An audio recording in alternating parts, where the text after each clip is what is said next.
তো বন্ধুরা, এই বছরে প্রথম আমি কেরালা সিম লাগাইছি। তো দেখেন এই জমিতে লাগাইছি। তো আসসালামু আলাইকুম বন্ধুরা, আশা করি আপনারা সবাই ভালো আছেন। তো আলহামদুলিল্লাহ আমিও ভালো আছি। তো দেখেন আমি এই জমিতে সিম লাগাইছি আজকে 46 দিন গাছের বয়স। তো আলহামদুলিল্লাহ দেখেন এই যে গাছে ফুল আইছে গোল।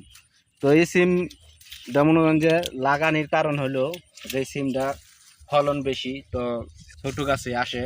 তো দেখেন এই যে এরকম পাতা যদি থাকে, এই পাতা বেশি যে ঘন পাতা থাকলে পাতাগুলো ভাঙিয়ে দিতে হবে, তাছাড়া হইতো না। কারণ আপনার এই জায়গায় যদি ওষুধ স্প্রে করি, যে এই জায়গায় ফুল ফুটছে দেখেন, যদি এই জায়গায় যদি ওষুধটা না যাইতে পারে তাহলে এই ফুল আর তো টিকতো না। এই কারণেই জড়জড়া করে মানে ফাঁকা করে দিতে হবে যে বৃষ্টি পাতাগুলো আছে।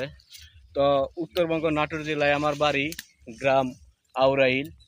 তো আমি এইবার এই বছরে কেরালা সিম করছি। তো আশা করা যায় যে গাছের কোয়ালিটি আল্লাহর রহমতে অনেক সুন্দর, মানে গাছ দেখতেই খুব ভালো লাগতেছে। তো আশা করা যায় ফলও আলহামদুলিল্লাহ ভালোই হবে। তো গাছের কোয়ালিটিও ভালো।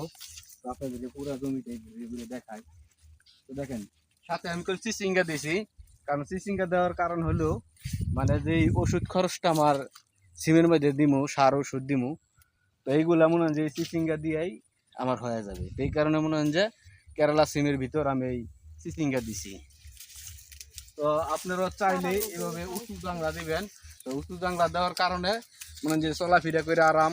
তারপরে এই সিমের মনে হয় যে নিচে দিয়া নিচে জাংলা দিলে তো মনে হয় যে নিচে দিয়া ওষুধ দেওয়া যায় না। আর উঁচু জাংলা হলে আপনার এই সব জায়গায় সব জায়গার মধ্যে ফুল আসবো, এই জায়গার মধ্যে ওষুধ যাইবো। তো আপনারা চাইলে ওই উঁচা জাংলা দিবেন।